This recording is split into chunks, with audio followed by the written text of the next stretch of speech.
नमस्कार दोस्तों, मैं हूं विनोद और आप देख रहे हैं मेरा यूट्यूब चैनल पोल्ट्री जोन। दोस्तों, आज मैं आपको दूसरा वीडियो पोस्ट कर रहा हूं और ये दोनों घटनाएं आज मेरे साथ में एक ही दिन में हुई।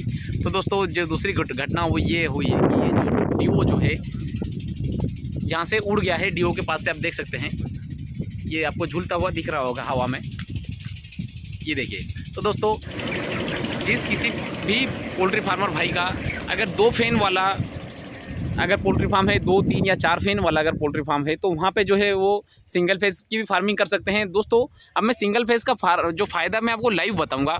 अब दोस्तों, इसमें देखिए कि एक फेज़ के ऊपर जैसे एक ही सर्किट का डीओ उड़ा हुआ है, एक फेज़ का ही डीओ उड़ा है, तो इसका मतलब कि 2 फेज़ तो हमारे पास में अभी भी चल रहे हैं। तो दोस्तों, सिंगल फेज़ के पोल्ट्री फार्म में हमें क्या होगा, सिंगल फेज़ के पंखों में कि हमें मान लीजिए एक फेज़ में अगर लाइट नहीं आ रहा है तो हम क्या करेंगे, हम जो है हमारा जो वायर है, हम कनेक्शन जो है हम दूसरे फेज़ में जाके टांग देंगे। तो इससे क्या रहेगा कि हमारे जो एग्जॉस्ट फैन है वो कंटिन्यू उसको जो है इलेक्ट्रिसिटी मिलती रहेगी और कंटिन्यू चलता रहेगा। अब दोस्तों, 3 फेज़ के एग्जॉस्ट फैन में हमारे साथ में जो समस्या जो होती है, अब देखिए एक फेज़ नहीं आ रहा है तो उसके कारण भी जो है हमें जनरेटर का सहारा लेना पड़ रहा है। अब दोस्तों, ये बारिश का समय है और बारिश के समय में जो है लाइन का फॉल्ट होना या ख़राब होना या एक फेज़ का जाना कोई बड़ी बात नहीं है।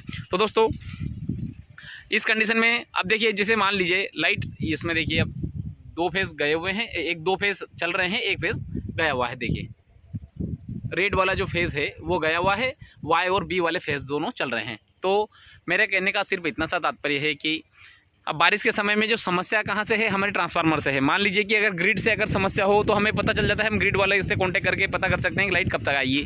और अब चूँकि समस्या यहाँ पे है और ये समस्या किसी को भी पता नहीं है, जब भी अगर मान लो फार्म में अगर इलेक्ट्रिसिटी जाएगी तो या फिर एक फेज़ अगर कम आएगा या एक फेज़ अगर ज़्यादा आएगा या फिर वो टिम आएगा या फिर कम या ज़्यादा होगा, फ्लक्चुएशन होगा, तो सिंगल फेज़ प्रिवेंटर पूरे सिस्टम को ब्लॉक कर देता है। उस कंडीशन में हमें पता चल जाता है कि या तो लाइन में फॉल्ट है या फिर लाइन गई हुई है। तो हम क्या करेंगे, जनरेटर पे सप्लाई हमारी शिफ्ट कर देंगे। किंतु जनरेटर भी एक चलाने की एक लिमिट होती है।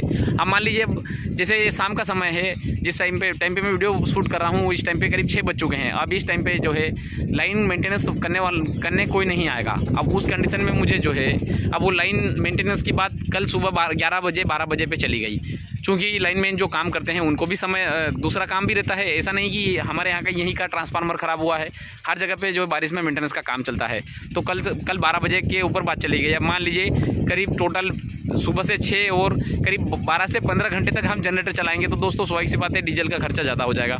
तो इसलिए जो है अगर किसी अगर मान लीजिए किसी फार्मर भाई का छोटा पोल्ट्री फार्म है, छोटे पोल्ट्री फार्म में अगर वो 12-15 घंटे अगर जनरेटर अगर चलाएंगे तो स्वाभाविक सी बात है उनको नुकसान होगा, वो इकोनॉमिक नहीं रहेगा। तो अगर जिनका 2 फैन 3 फैन या 4 फैन तक अगर पोल्ट्री फार्म है तो सिंगल फेज़ का कनेक्शन भी ले सकते हैं और सिंगल फेज़ पे पोल्ट्री फार्मिंग कर सकते हैं। और सिंगल फेज़ कनेक्शन का जो सबसे बड़ा फ़ायदा मैंने बता दिया कि अगर मान लीजिए एक फेज़ अगर नहीं आ रहा था, हम दूसरे फेज़ में टांग के और हमारा काम कर सकते हैं। और सबसे अच्छी बात है, अगर मान लो एक फेज़ चले भी जाए तो उसमें